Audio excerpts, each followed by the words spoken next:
Assalamualaikum warahmatullahi wabarakatuh.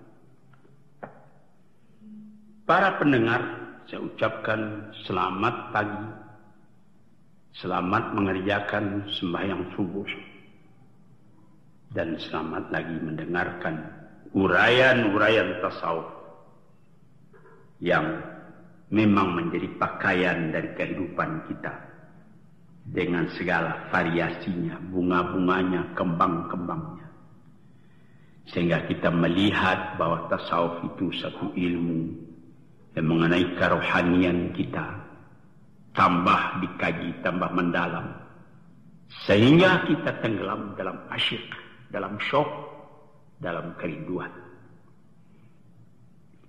Pada minggu yang telah lalu kita terangkan tentang hal syauq atau rindu. Nah, sekarang kita berpindah kepada atash, al-atshu. Apa arti al-atshu? Arti bahasa Indonesianya haus. Nah, mendengarkan artinya saja saudara sudah dapat mengetahui.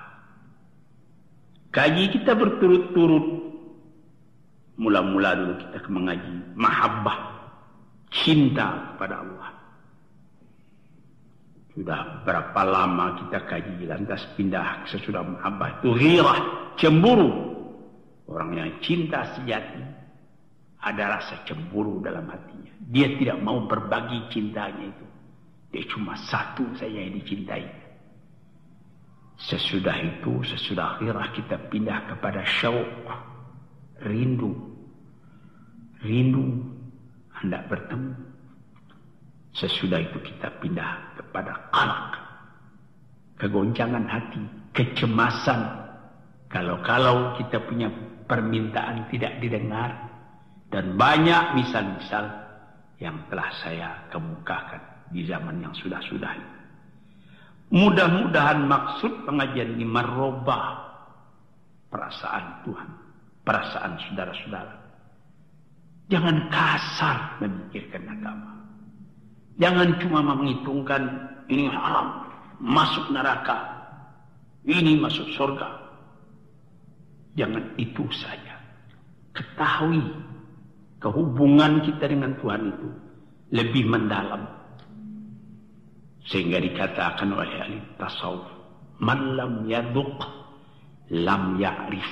Barang siapa yang tidak merasakan hal ini, dia tidak akan tahu apa nikmatnya agama. Sampai di dalam hadis dikatakan halawatul iman. Tambah lama iman itu tambah manis, bukan tambah pahit. Sehingga kita bersedia menghadapi segala kesusahan dalam hidup.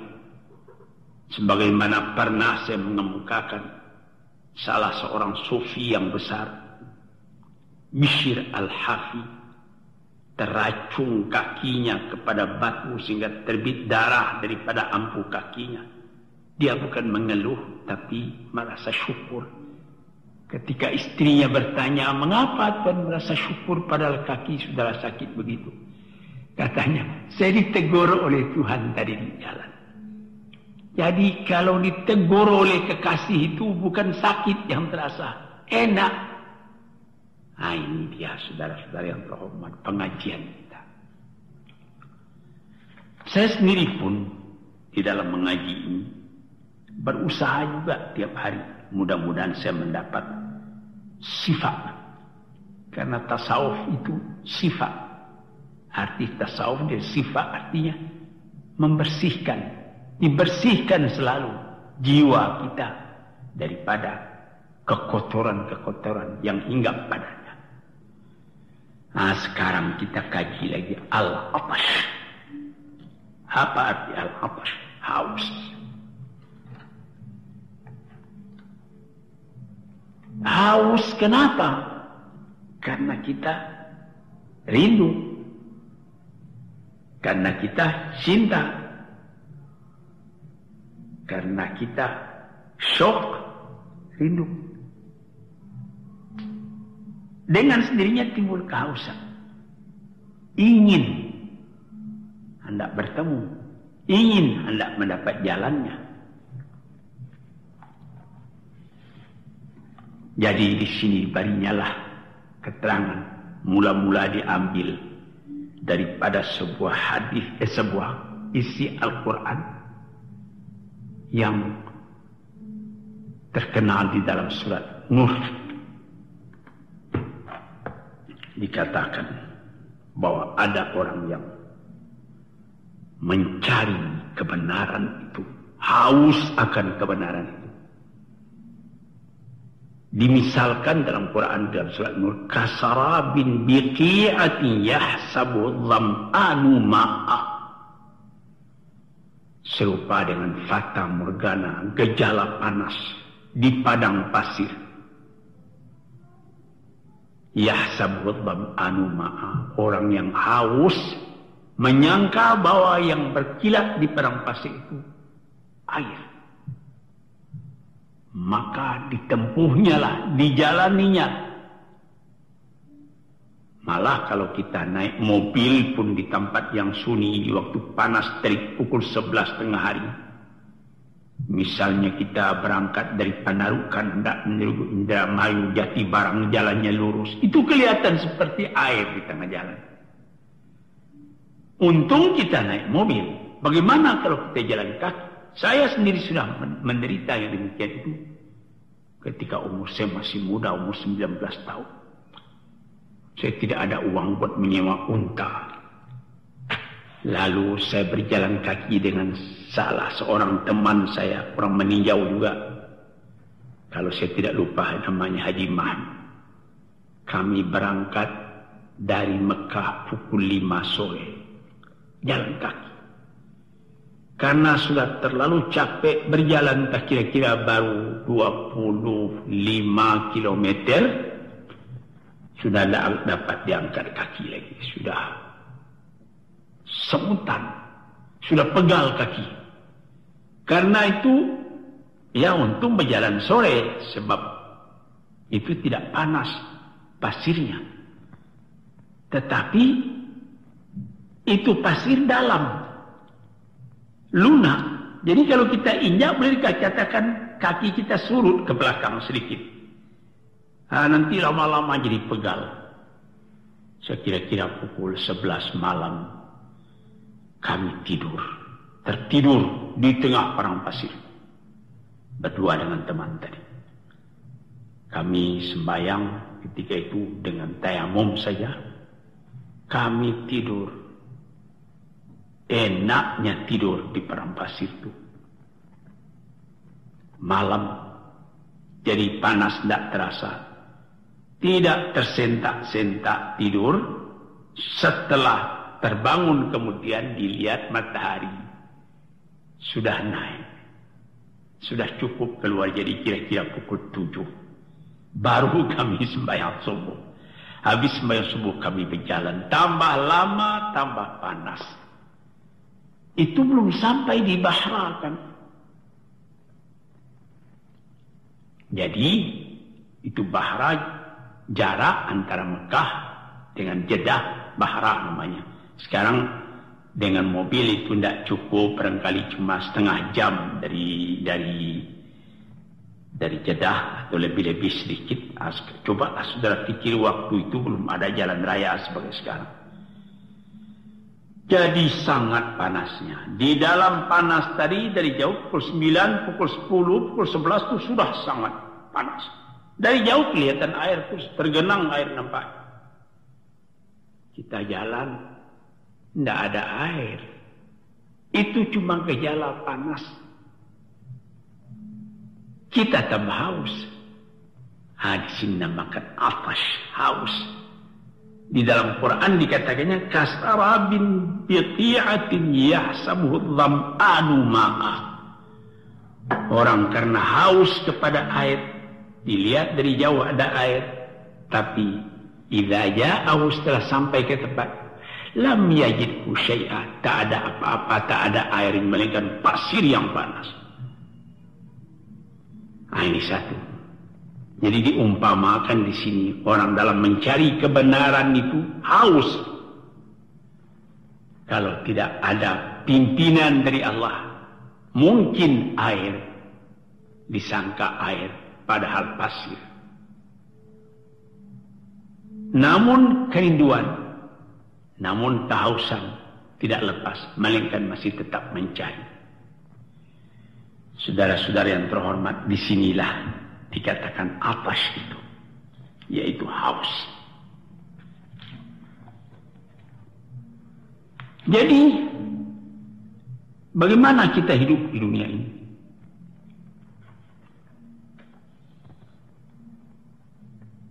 Tidak ada yang lebih sangat panasnya dan gejalanya daripada mencari yang dicintai, cuma panas yang dapat.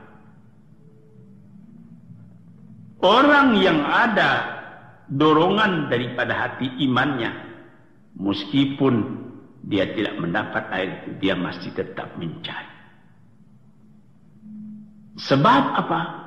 Wa ja'alna minal ma'i kulla syai'in hayy. Kami jadikan daripada air itu segala sesuatu jadi hidup. Kalau dapat air itu, di sini dikatakan diberi harapan dalam Al-Quran sendiri. Orang-orang yang mencari kebenaran itu, awallahu istaqamu ala tariqati asqainahum ma'an ghadaqa. Orang yang istiqamah tetap, meskipun tadinya dia tertipu oleh gejala panas, disangkanya itu air, namun dia tetap mencari. Di sini istiqamah, sini atash, dia tetap merasa haus, dia tetap mencari. Jangan bimbang, teruskan perjalanan. Fa'allahu istaqamu ala tariqati, kalau benar-benar dia istiqamah, tidak ragu-ragu, jalan terus, akan kami beri, kata Tuhan kepadanya, ma'an ghadaqa, air yang sejuk, air yang berlimpah-limpah. Hadirin atau pendengar kuliah subuh yang tercinta, ini sudah ditafsirkan. Ayat ini turun 1400 tahun yang telah lalu. Berapa banyak tempat di tanah Arab yang kering, yang kersang, yang tidak ada air padanya. Cuma dari jauh-jauh ada satu tempat yang bernama Wahah. Orang barat menyebutnya dari kata-kata Wahah, itu lembah-lembah. Di situ digali orang sumur, nanti dapat air di bawah, diangkat ke atas, maka dapatlah orang di kampung tadi Wahah, tadi air minum. Sebab itu dalam perjalanan orang masa naik unta dari Mekah ke Madinah, di Wahah itulah berhenti unta, karena di sana sudah sejak dulu digali sumur-sumur tempat orang akan minum, akan berhenti bermalam atau berhenti siang kalau di musim panas. Dia berjalan sejak dari pukul 5 sore sampai nanti pukul 6 pagi. Habis sembahyang subuh, ditanggalinya sukduf untanya, dan dia tinggal di sana sampai sore. Siang hari itu bertanaklah, memulailah makan minum, karena tidak dapat menempuh panas di waktu sangat teriknya itu. Tapi sekarang saudara-saudara yang terhormat, wa law istaqamu ala tariqati la asqainahum ma'an ghadaqa. Kehausan orang akan air di mana-mana membuka pikiran orang. Disebut dalam pepatah orang Arab, al-hajatu ummul ikhtira'i. Sangat perlu orang kepada sesuatu, pada sukar mencarinya. Orang mencari pikiran-pikiran baru, inspirasi baru. ketika saya naik haji ke Mekah di tahun 1927, ketika itu kota Jeddah masih sepi, saya melihat bagaimana kerajaan Saudi yang baru memerintah menyaring air laut supaya dijadikan air tawar, tidak asin lagi. Itu sudah mulai ketika itu. Maka orang pun tidak susah minum lagi, sudah terasa bahasa ini air tidak asin. Tetapi kalau diambil mencuci kain, tidak lekat sabunnya karena dia masih tetap air laut yang ditawarkan. Tapi di Libya, kabarnya konon digali tanah dengan mesin-mesin yang modern. Orang mulanya hendak mencari minyak, rupanya ketemu air. Air yang ketemu itu air jernih, air asli, bukan air asin yang ditawarkan, tapi air sejuk sejak dulu. Sehingga di Libya sendiri tidak ada lagi soal perkara air. Saudara-saudara, para pendengar Aminat Kuliah Subuh, saya berikan keterangan umum dalam hal air ini supaya saudara melihat bagaimana hausnya manusia. Kalau jasmani haus akan air, penting akan air. Ada orang yang sakit sudah sebulan 2 bulan tidak makan, tapi dia belum mati. Tapi dia mesti minum walaupun setengah sendok air, itu sudah bisa meneruskan hidupnya sampai saat yang terakhir.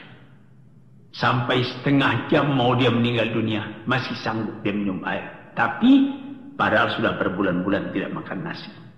Di sini sudah melihat atas itu. Maka jika sekiranya rohani manusia merasa haus mencari kebenaran, atau lebih positifnya lagi mendekati Allah, dia merasa haus, maka rohani pun kehausan pula mencari jalan menemui Tuhannya. Itulah keterangan kita tentang atas, artinya haus. Haus yang berasal dari rindu, rindu yang berasal dari cemburu, cemburu yang berasal dari cinta. Sekian dulu, mudah-mudahan lain hari kita sambung lagi hal kehausan akan cinta kepada Tuhan ini. Assalamualaikum warahmatullahi wabarakatuh.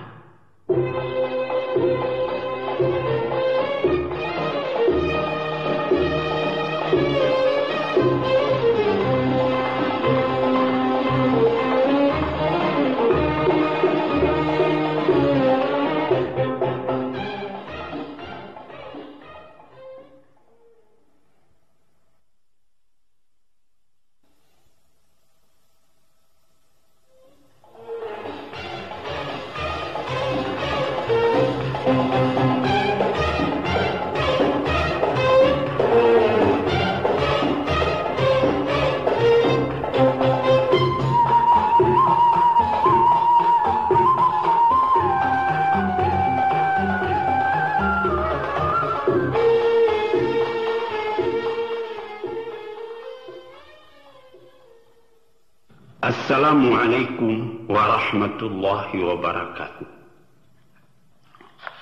Para pendengar yang terhormat, sesudah saya mengucapkan selamat pagi dan selamat pula telah mengerjakan ibadat salat subuh. Sekarang kita akan meneruskan tafsir dari surat Al-Baqarah. Sudah hampir Al-Baqarah ini sampai kepada ujungnya. Sekarang kita sudah sampai kepada ayat 258 daripada surat Al-Baqarah. Di dalam juzuk Tilkar Rusulu, juzuk yang ketiga, أعوذ بالله من الشيطان الرجيم ألم تر إلى الذي حاج إبراهيم في ربه أن آتاه الله الملك إذ قال إبراهيم ربي الذي يحيي ويميت قال أنا أحيي وأميت قال إبراهيم فإن الله يأتي بالشمس من المشرق فأت بها من المغرب فبهت الذي كفر والله لا يهدي القوم الظالمين.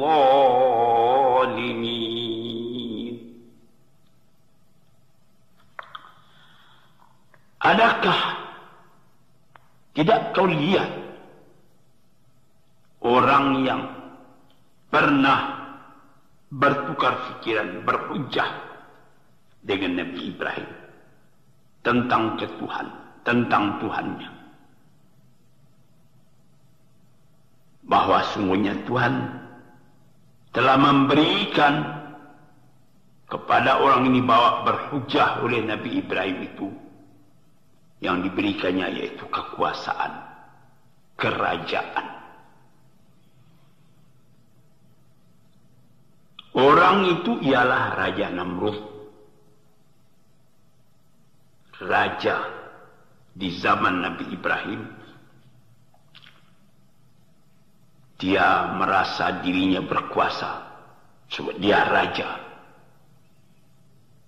Kalau kita menjadi raja, kita bisa membuat apa kehendak kita. Pada suatu hari berkatalah Nabi Ibrahim kepada Raja Namrud itu, Rabbiyalladzi yuhyi wa yumiit, yang menghidupkan dan mematikan itu ialah Tuhan. Tuhanku, Tuhan Allah. Manusia dilahirkan ke dunia, kemudian datang waktunya manusia itu pun mati. Ini yang mematikan, yang melahirkannya ke dunia Allah, dan yang menyampaikan ajalnya Allah. Inilah yang dimaksud oleh Nabi Ibrahim, yang diterangkannya kepada raja tadi, Raja Namrud. Dengan sombongnya Raja Namrud itu menjawab, Ana uhyi wa umiit, saya pun bisa menghidupkan, saya pun bisa mematikan. Di istana saya piara budak-budak, saya kawinkan dia, budak laki-laki dengan budak perempuan. Lama-lama budak perempuan itu bunting. Jadi saya yang menghidupkan, karena saya memberi makan ke orang-orang. Kemudian lahir anaknya itu.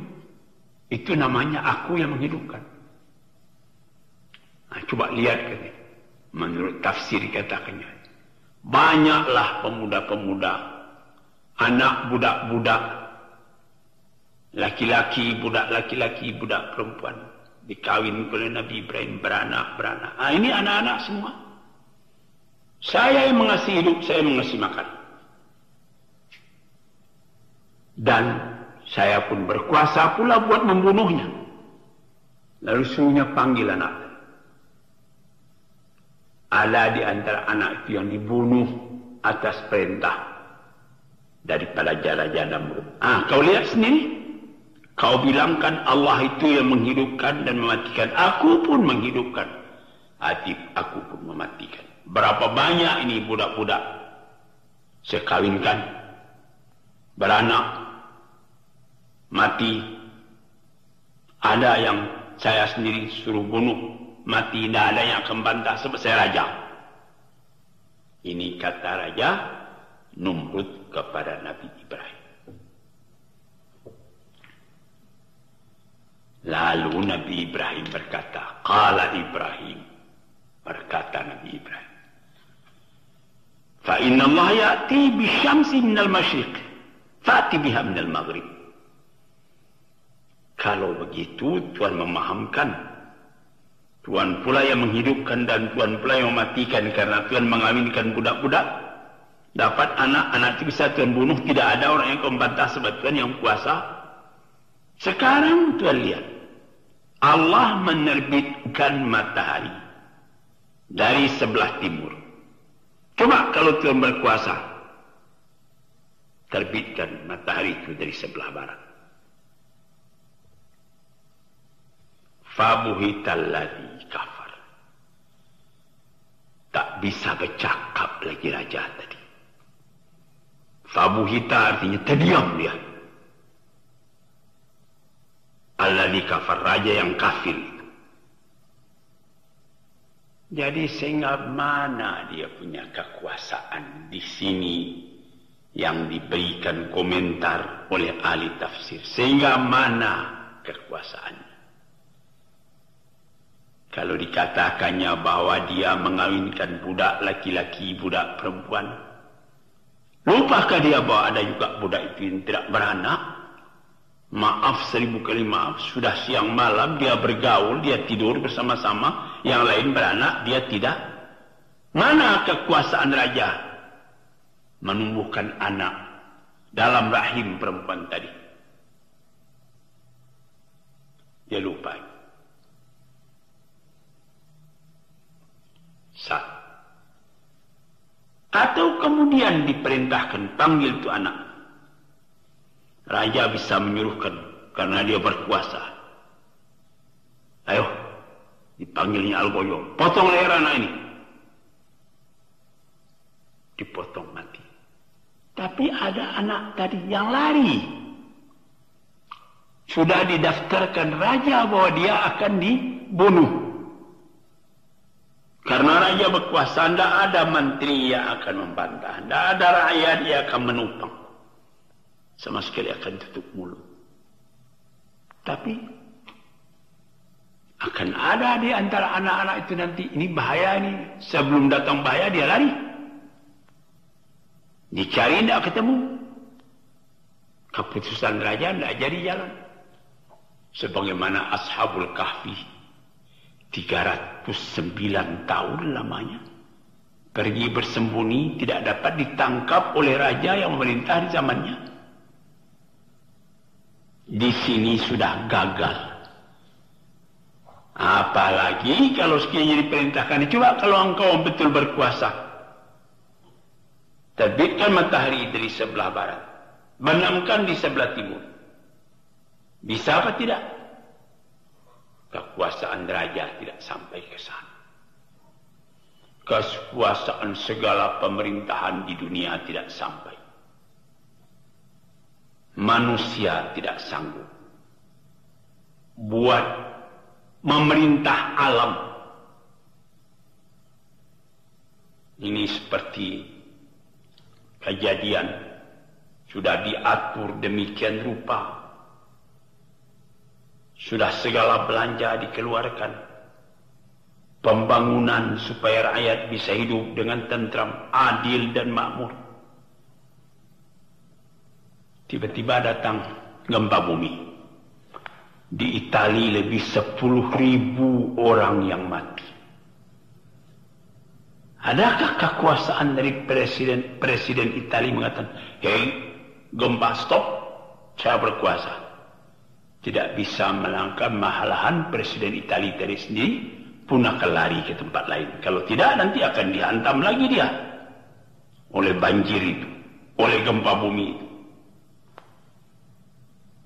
Dan pada minggu yang lalu, saya sendiri pergi ke kampung halaman saya di Meninjau karena terjadi ampuh atau galodo.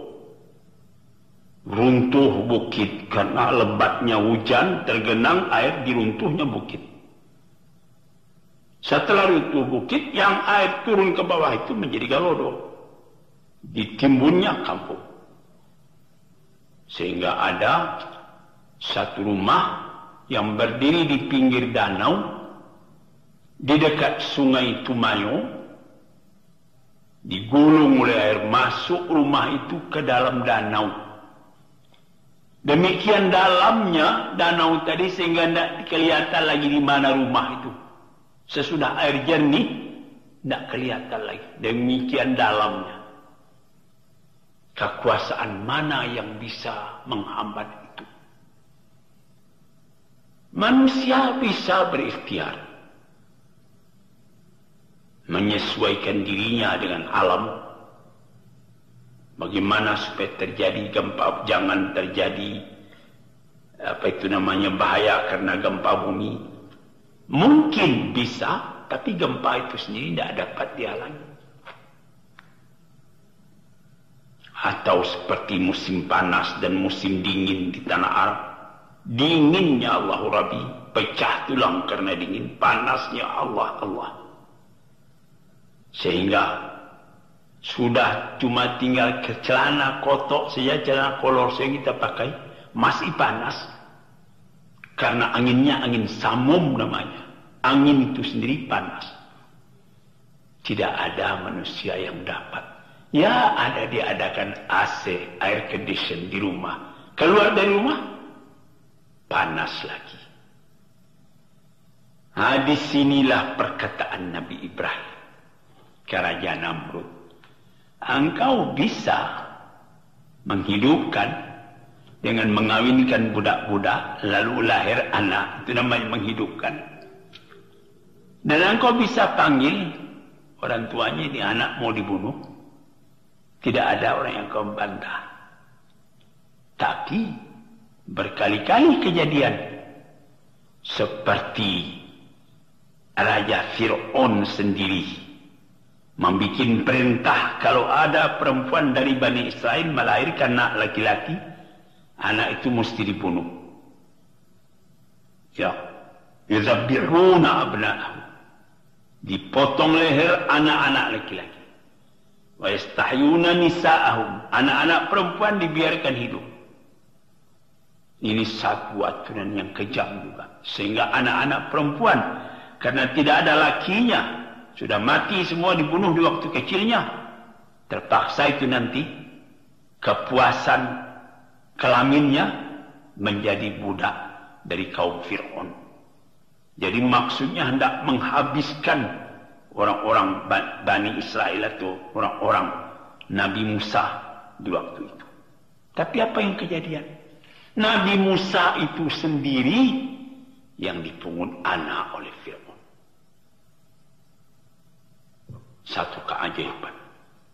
Dia membuat perintah bunuh segala anak laki-laki. Kemudian Nabi Musa dihanyutkan oleh ibunya dalam peti di sungai Nil. Karena kelihatan anak kecil dalam itu, diambil oleh anak perempuan Fir'aun. Anak perempuan Fir'aun ini sakit, eksim, berkudis tangannya. Disentuhnya tubuh Nabi Musa itu, sembuh sakitnya. Datang sayang daripada istri Fir'aun sendiri, Siti Asia. Jangan dibunuh, ini anak berjasa.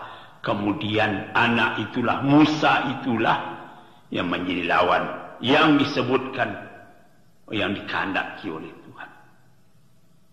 Anak-anak yang lain laki-laki sudah banyak mati, dibunuh. Tapi Musa yang dituju oleh Tuhan, itu yang tidak dapat dibunuh. Inilah harus menjadi pengetahuan kita.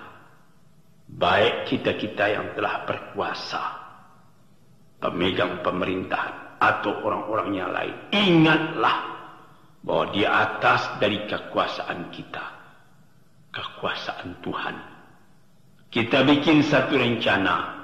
Kita selalu berdoa, moga-moga rencana ini dapat taufik dan hidayah dari Tuhan. Hidayah dapat petunjuk, taufik sesuai program kita dengan program Tuhan. Itulah harapan kita. Kalau tidak, kita akan sombong seperti Namrud tadi pula. Dikatakan Allah menghidupkan dan mematikan, dia mengatakan dia pula hidup dan mematikan. Dijawab oleh Nabi Ibrahim, coba terbitkan matahari dari barat, timbulkan dari timur. Tidak bisa, tidak bisa.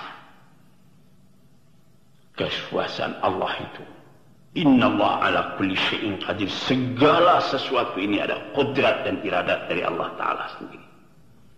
Kerap kali manusia membuat rencana, di tengah jalan dia jadi terhenti, terbingung, tergendala. Baru dia tahu waktu itu bahwa manusia tidak berkuasa apa-apa. Kalau sekiranya Allah Ta'ala tidak meridhakan, tidak jadi. Inilah saudara-saudara yang terhormat, moga-moga mendapat perhatian dari kita semuanya. Inilah ayat yang kita artikan atau tafsirkan sekarang ini. Nanti pada penyajian yang akan datang kita awakallazi marra ala qaryatin. Sekarang sekian dulu. Assalamualaikum warahmatullahi wabarakatuh.